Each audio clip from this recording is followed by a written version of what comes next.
Dr. Jazz.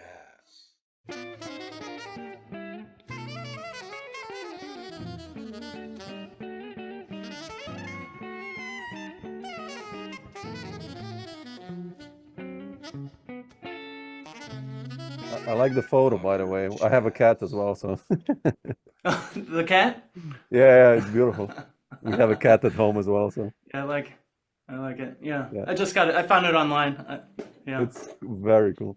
But Aaron, I'll just jump in, man.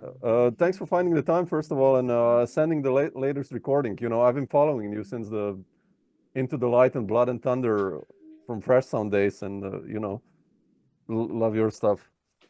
Uh, and I think we have our first albums are kind of the same years, right? yeah, Fresh Sound, yeah,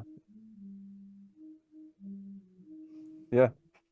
Yeah, it's funny. Yeah. That's why I bought like when I released those two albums on Fresh Sound, I kind of started to follow the guys who were on Fresh Sound. So because there was so much great music back then, on even now, I mean, but especially back then, I think it was just like the amount of composers and musicians was incredible. So quite cool. Yeah. Yeah, Yeah, same with me. Yeah, absolutely. yeah. But I wanted to ask you about your latest recording. It's so beautiful, and I mean, like I said, I've loved your composing for a long time, and uh, you've played with Mike and Jeff for such a long time as well. What's the story behind the new one? I think it's a little bit different than the others because it's kind of connected with poetry as well, and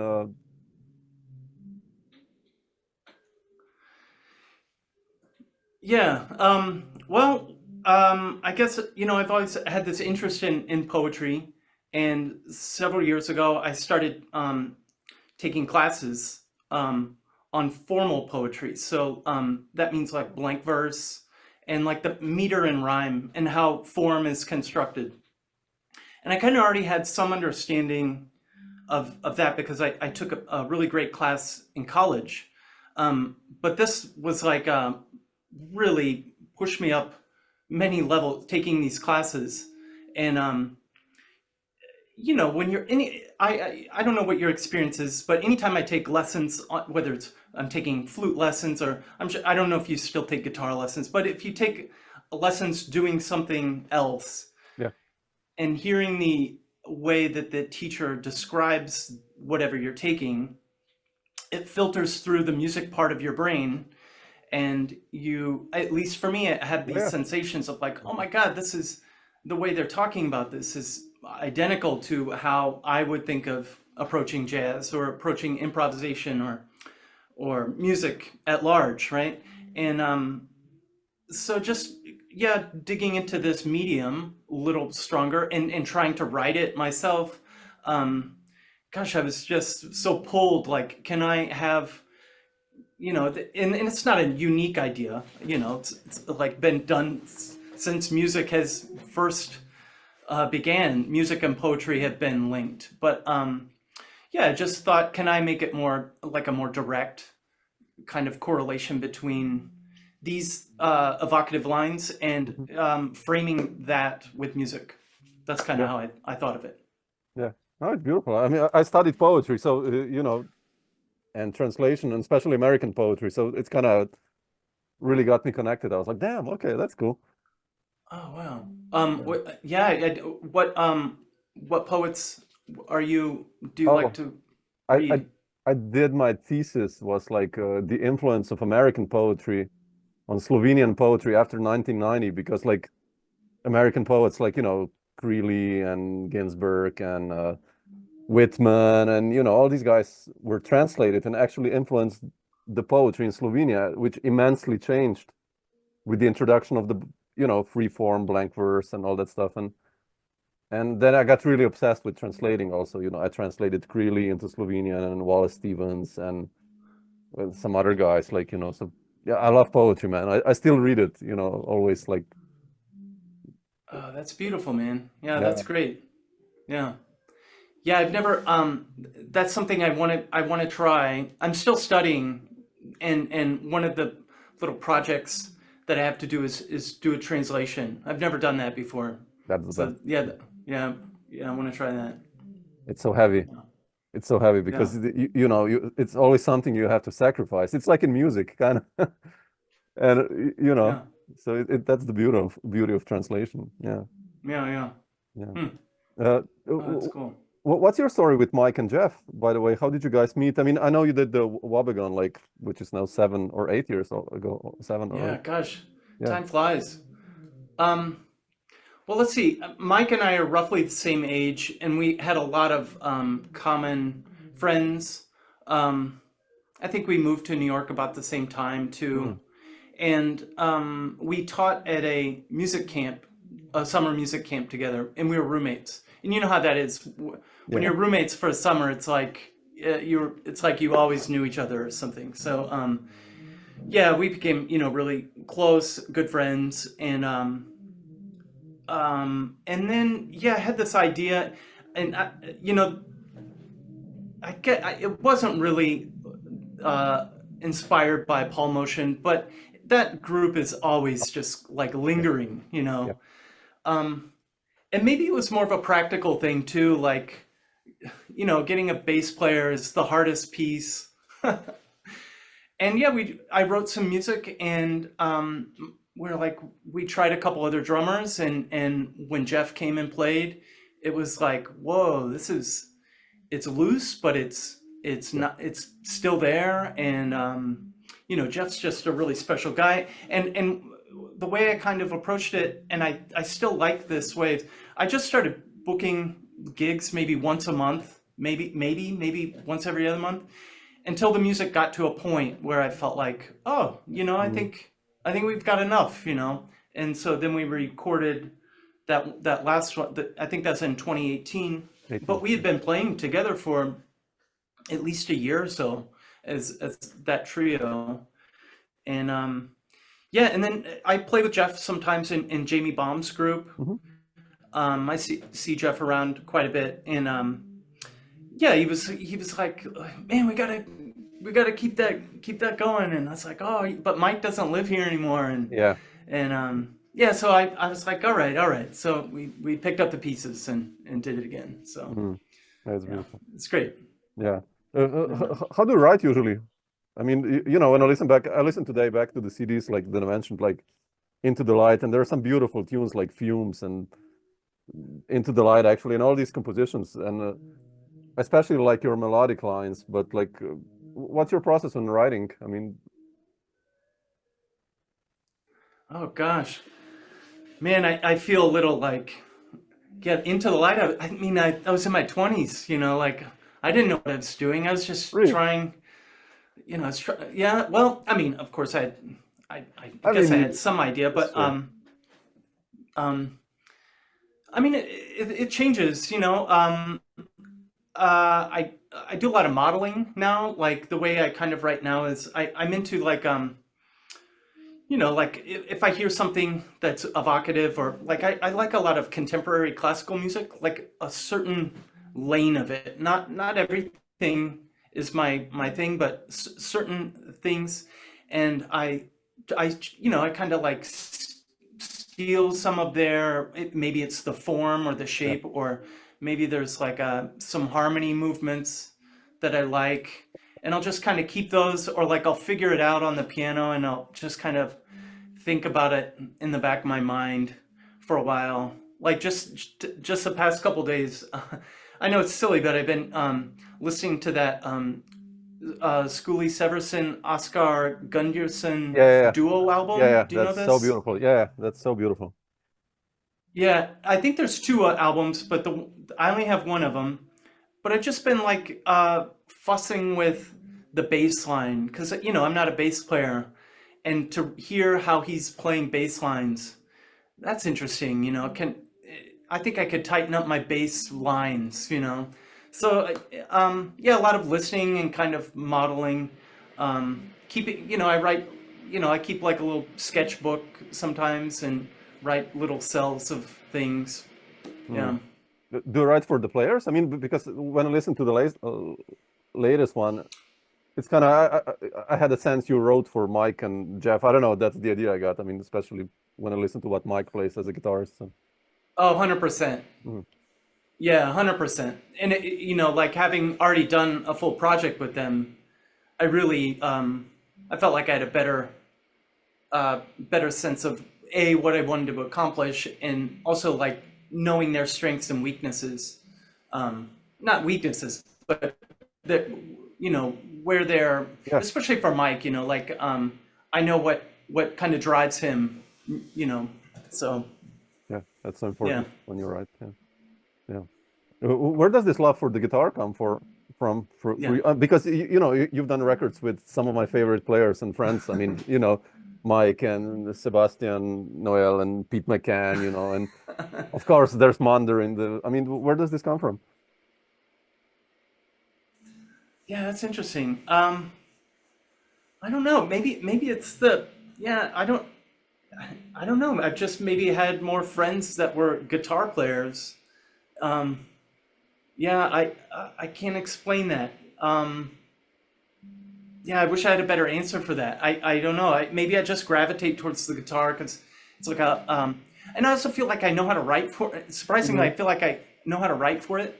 Yeah, Maybe better than a pianist. They can just do so much. You know. Um, yeah. yeah.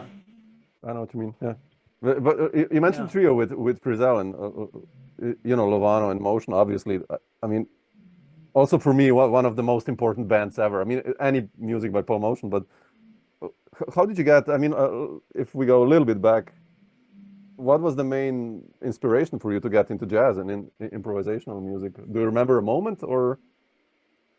Well, you know, I had a really good high school jazz band when I was growing up, and even in junior high, it was really strong. It's like a good feeder program, and yeah, I mean, I just was a product of a really good. I mean, not the greatest public school.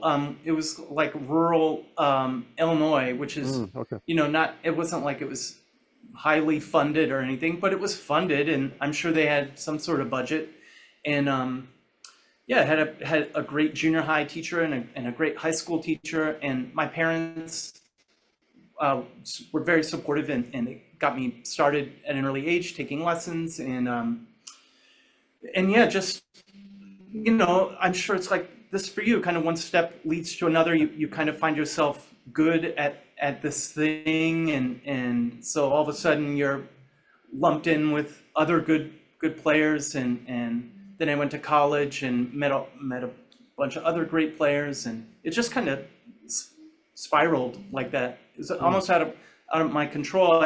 Sometimes I think about that book. It's a Malcolm Gladwell book. Oh, and I'm spacing. I love it.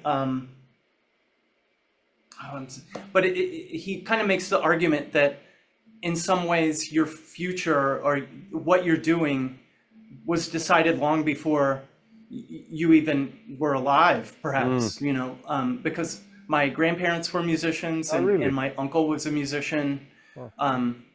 you know, and they just put me on this kind of this path, you know, that, yeah, it's funny how that worked out. But like specifically, did you hear like I don't know Coltrane or Parker or someone like that you said like you want to do that or?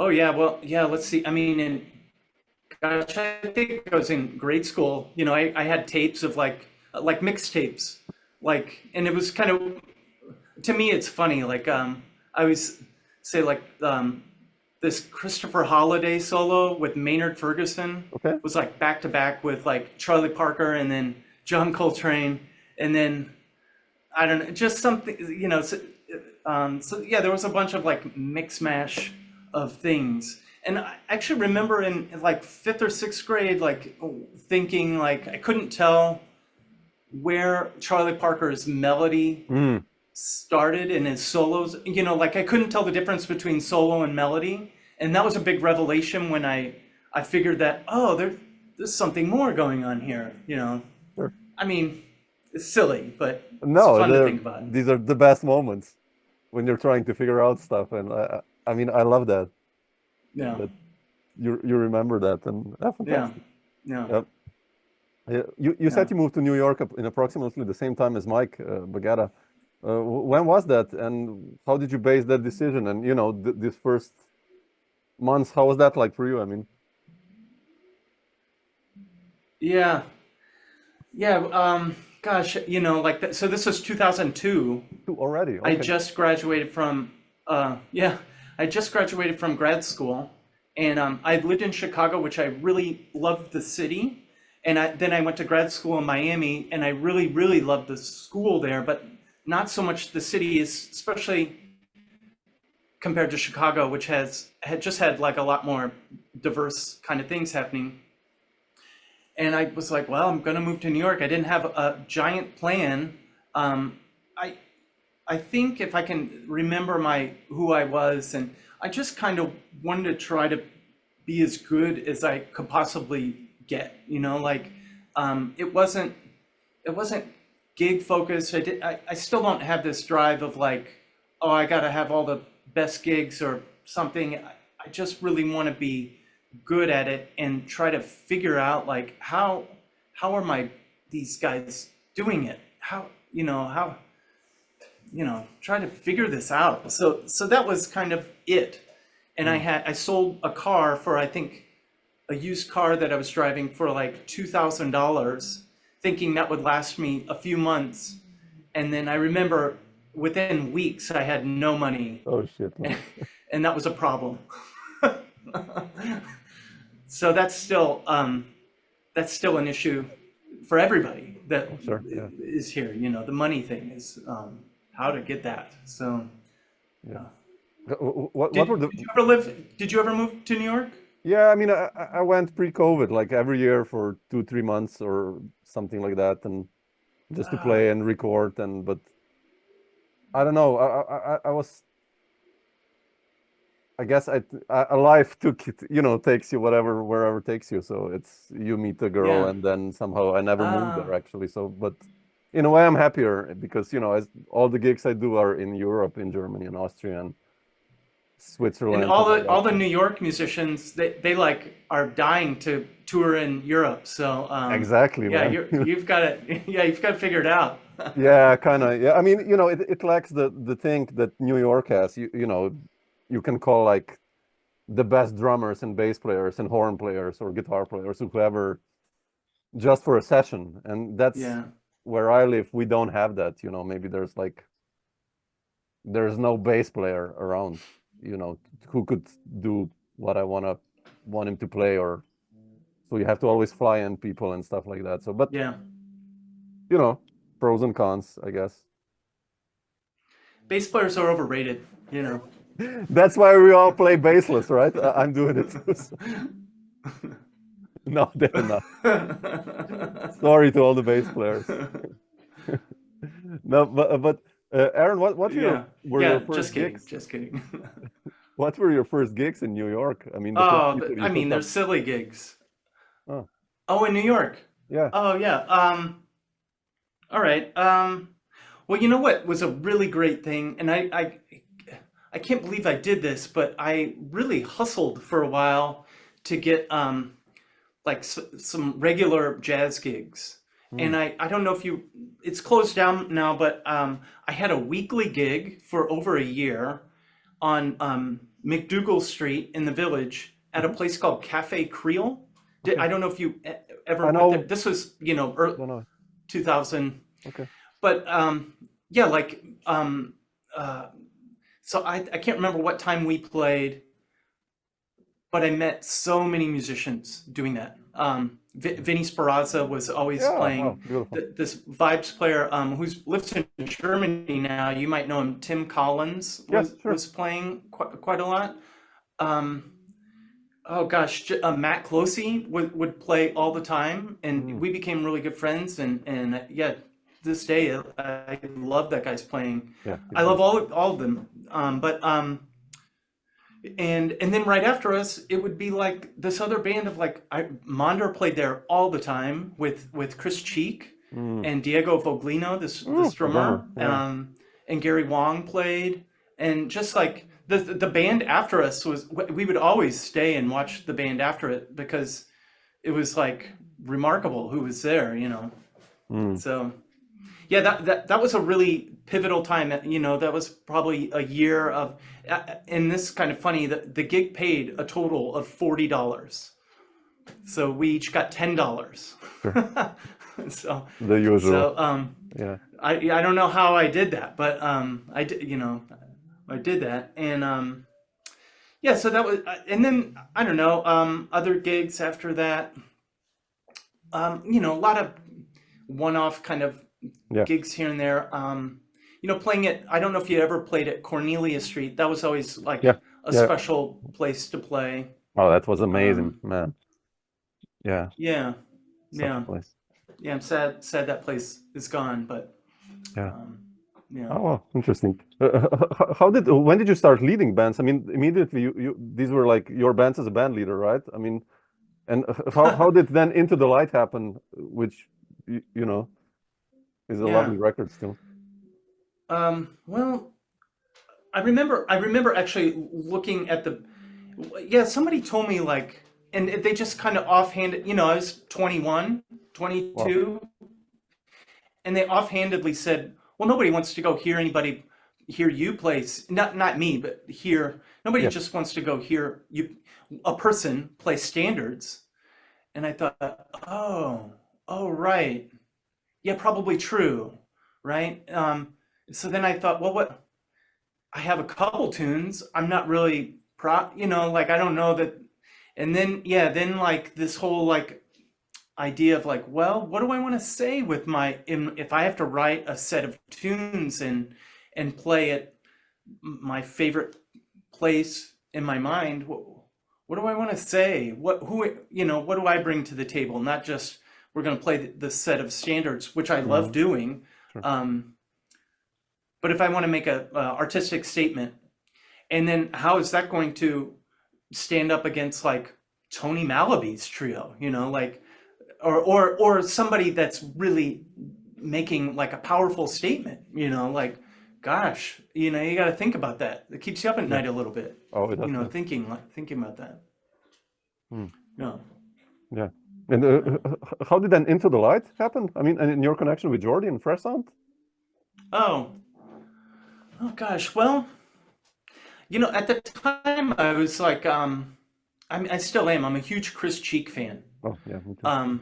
And there was this place he would play at, Detour in the East Village. Yeah. And I don't know, I just started following him around and I took some lessons from him. And, you know, I had some music together and I asked him, you know, like, do you think I could email Jordy? And he, you know, what's he going to say? But he was like, sure, yeah, you should email. So I just cold emailed him. And I think I had some bootlegs, or I'd recorded something worth presenting. And you know, like, and also like for me at that time, Fresh Something was like, I mean, that album Vine and Seamus's album, Stranger, yeah. God. Stranger Things happened, something like that, right? Or was Stranger Things have happened. Yeah. Those albums were really, really meaningful to me. And you know, Brad's early albums were on that. Yeah, it felt really. I was very honored, you know, to be that he was having me on that, you know. So yeah. And how did you connect with Rich, also Perry, who's kind of featured in that group? I mean, monster player. Yeah, right. Well, Rich, like Chris, Rich was maybe, I actually emailed Rich before I moved to town, and I didn't have all of his albums, but I had several of his Steeplechase records, and man, and the stuff on the Maria stuff. Was just crazy, fantastic. I and like that curiosity, like I just wanted to figure out how in the heck he was doing that, you know, like he wasn't playing faster than anybody. He wasn't playing like there's this mystery about it, and I wanted to get to the bottom of that. I remember going to hear him at the Vanguard, and they're playing really fast. I can't remember the tune, but he's playing, and I don't. I call it, I just made this term up, but he's playing under the time, where he's Mm, playing slower than the time is happening. And I mean, maybe other people do that, but it felt so intentional and so, oh, it just had this weight of, you felt uncomfortable. The tension was just rising in that solo. And then when he switches gears and yeah. plays in time, it's it's like, whoa, it hits you. And that, I don't know, just kind of that stuff blew me away. So I would kind of follow him around to figure out where he's playing, and I took a lesson or two, and yeah, I asked him if he would agree to play on this album, and he was couldn't have been nicer, you know. Beautiful. He's Yeah, one of the nicest people. Yeah. beautiful. So that's a very long-winded story, but to answer your question, but No, no, no, but you know, beautiful. What about Blood and Thunder? For me, that's like really a strong record. Obviously, I bought it years ago because of Munder, and but I love the lines that you wrote with Chris, the oh double horns, uh, and you kind of answered before already yeah. that Oh Munder well, played thank you. behind Thanks. you many times, but like, how did you get that group together? Yeah, well, I liked, yeah, I've been, I've been playing a lot with, I thought the alto tenor thing was always cool, Yeah. kind of tried and true sound. Um, there's a security also with playing with another horn Okay. player Okay. that I liked. Um, and yeah, like Chris was one of my heroes, and Ben was too, and they still are, Sure. and it's one of those things like, do you think thinking in your like, do I dare to even email them? And you do, and they're like, sure, would love to, and they couldn't, it's like they're so nice and gracious, and they help you make your music as best as it could be. Yeah. Yeah, I learned a lot, so much. But yeah, when you get people like that in the room playing your music, and you realize, oh, I could have done more. I could have, or could I have done? Like Mm, yeah, you just learn a lot of the writing process. yeah. Yeah. Yeah.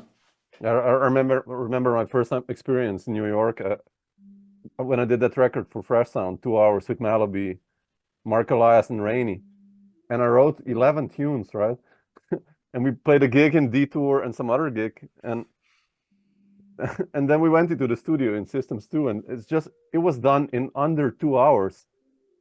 I was just like, man, what was the and everything was, let's play this tune. Yeah, okay, 1, 2, 1, 2. I was like, yeah, great, next, okay. Ballad, like, wow, shit, man, what's going on? I was happy because I saved up a lot of money, for the studio, but I just couldn't believe it. Those guys were just like, damn, this is amazing. And Yeah. just the level of Yeah. musicianship. It's wild. Yeah. It's a wild experience playing with. Yeah. Yeah. I hear you. I hear you. Yeah, these cats, and it's just like, damn. I mean, beautiful. Uh, did you ever lead bands in Yeah. Europe, by the way? Like as a band leader, or not yet? Oh God. No. I mean, yeah. It's hard, right? I'm trying to figure out how to be a touring leader. But no, I've never done that. I have toured in Europe with other bands, Yeah, but never, yeah, never on my own. It feels really daunting. it's heavy. But Yeah, but maybe I just need to have that kick in the pants. Mike Baggetta has been a real inspiration for me. He's one of my friends that has really come a long way, and on that side he is music. He's always been a fantastic musician, but to lead a band I think the next one is like he's touring for 100 days, yeah, yeah. and then He gonna told me. Yeah. tour 2 or 3 weeks in Europe coming up. And that is, I don't know anybody personally that does that, and that is really great. And I don't have ambition to do that much, but it would be great if I could muster up the gumption to do a little bit like that, you know. Yeah, it's heavy after COVID, especially. I think it's become quite different story than before. But still, you know, you have such nice music. Hopefully, you'll make it one day as Europe. You're too kind. Oh Thanks, no, Sam. come on. Thanks. I love I love your writing and your sound. It's so beautiful. So and but I want to ask you also another question, which is about your YouTube interviews podcast, or how did you enter that? Actually, I love it. I didn't know about it. You wrote me an email, and it's fantastic. Like, what's the story behind that?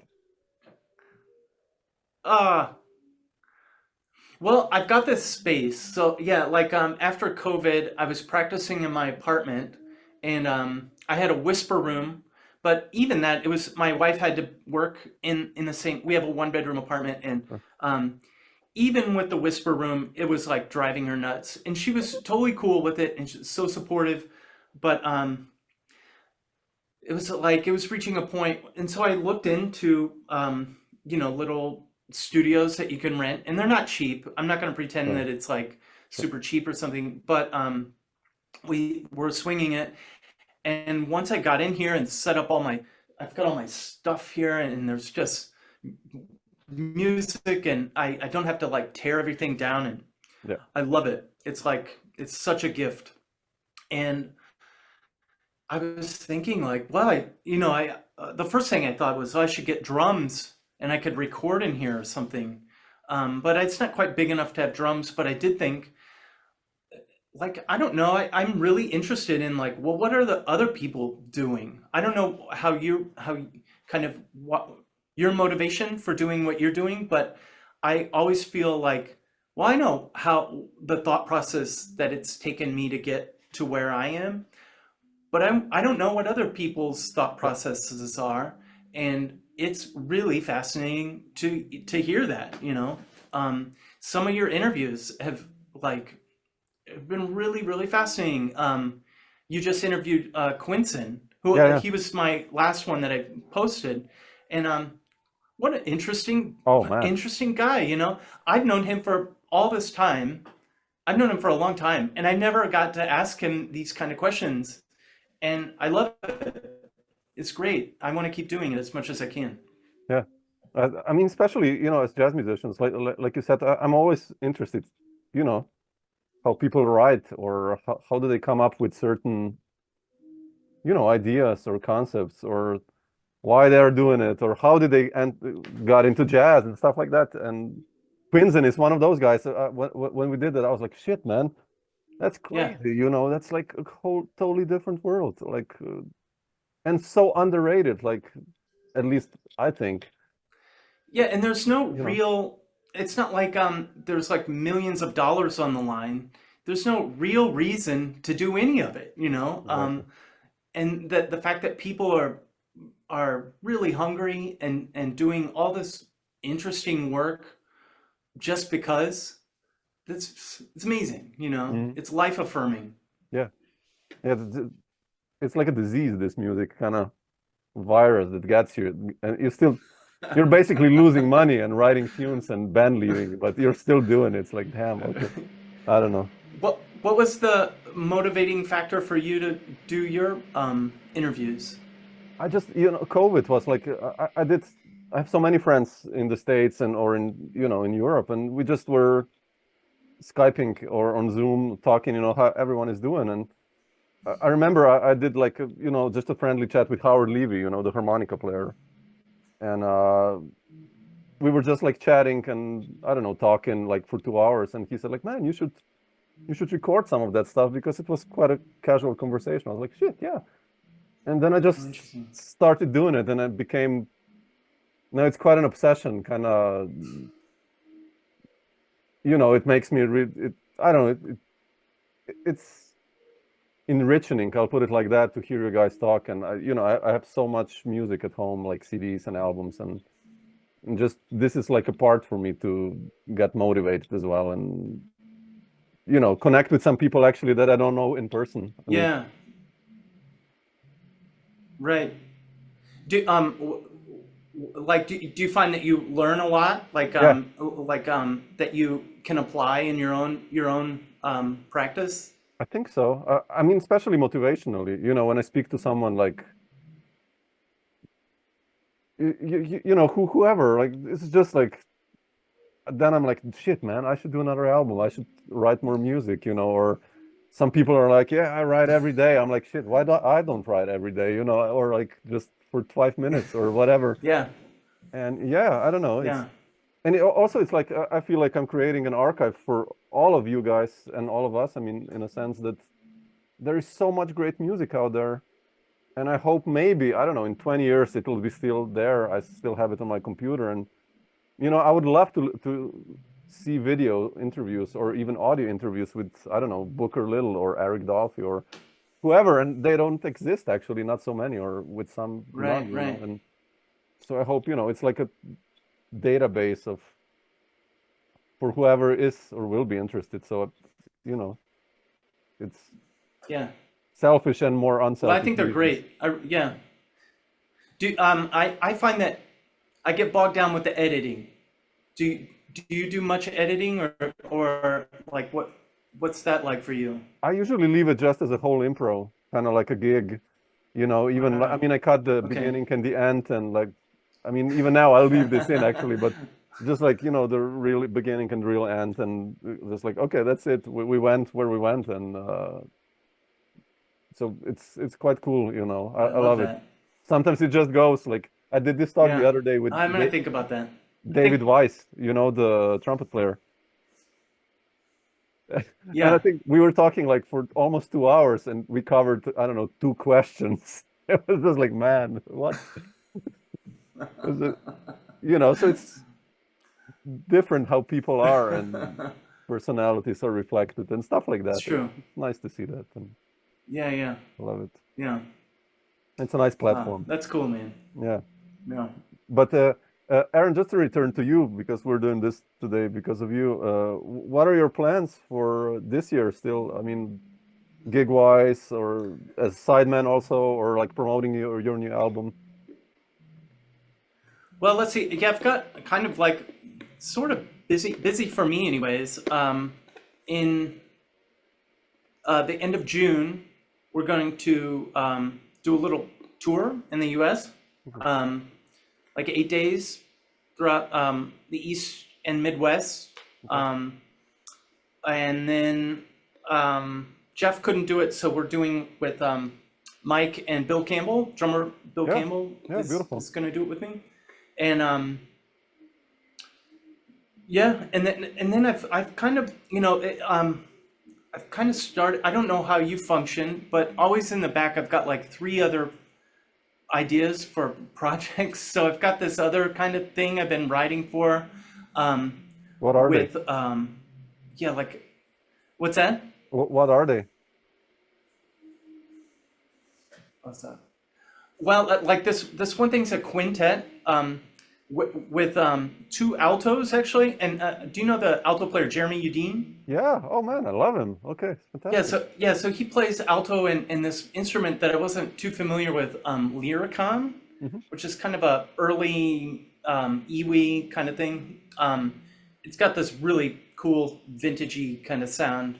So I've kind of been writing for that recently, and we've kind of been playing some gigs, and that I always like you play one gig and just see if is this gonna fly at all? Does this music work? And it really worked. I was really excited about it. So I'm gonna keep kind of doing. I'm gonna keep going with it. See where that goes. Fantastic. Yeah. So Two that's kind of horns. what I got going Beautiful. on for in the near future. Yeah. Back to two horns. I love that. And then other like work, like I also like do like I play Broadway shows and I teach a lot, and all those those are kind of big pieces of my musical life also. Yeah. That yeah, I like doing all that too. So Beautiful, man. yeah. Super. Yeah, I'm looking forward to the new stuff when it's coming out. So, I'm following. Yeah, I'll keep you posted. Yeah, please. Do you what's it? Do you teach a lot too? Yeah, yeah. I mean, I have my own music school here in my hometown, which is like around 200,000 people, and I've been doing that for 20 years now. Just, so that I can then play Oh, play basically the music I want to play, and oh, so interesting. yeah, to make a living that I don't have to do like, hotel gigs or whatever stupid bar gigs Right. or I I, mean, I've thought, and please, if you come to New York, I would love to interview you for for my thing. oh, Um, will be an because honor. I mean, I knew of your music, but I really checked it out, and holy mackerel, you were quite prolific. Yeah, I You, try. I I think try. you have the 3 albums in the past year or something. It's like, Yeah, wow, that, or maybe more. Yeah. maybe more. Yeah, I don't know. I mean, I've done some long distance stuff, which is quite cool now since when COVID's happened, and I connected with some musicians that we couldn't play otherwise, and it works. Oh, It's not the same vibe, of course, but still, it to keep you busy also like that, and beside touring or gigging, and yeah. it's Oh, that's nice. great. Yeah, And do you have like, so was that, do you have your own like studio set up yeah, yeah. I mean, that's what do like, you do? yeah, this is like I have a drum set here and a really old piano and mics basically. Oh, So great. when people come over, we can jam Wow, here that's, or record or stuff like that. So it's nice. yeah, yeah. Yeah. Oh, that's great. Yeah, Oh, nice to cool. have that. I mean, I lived in an apartment for 4 years and then we moved to a house like 2 years ago, and it's now I'm not bothering my wife anymore with the sound and Yeah. which is playing the same Yeah. licks or whatever. That's an issue. Yeah. Yeah, it's like, oh man, you're doing that again. Yeah, sorry, I forgot it. It's not good. So Yeah. yeah, but yeah, Yeah, my wife knows like the tunes I'm working on. She can like exactly, sing them. exactly. My wife notices the tempos. I've been practicing now for a tour and upstairs, not in the studio, and she was like, "Oh, you're playing that faster now." Like, "Oh yeah, well, thanks. I mean, I'm trying. I have to get it like to 220 BPM or something like, it's like, so yeah, Yeah. it's fun, but yeah, She's like, you did drop a beat. You dropped a beat. yeah, you're a little bit flat and behind there, like, oh, sorry, like, I don't like the voicing Yeah. in bar three, like, oh damn. Imagine that, right? Like,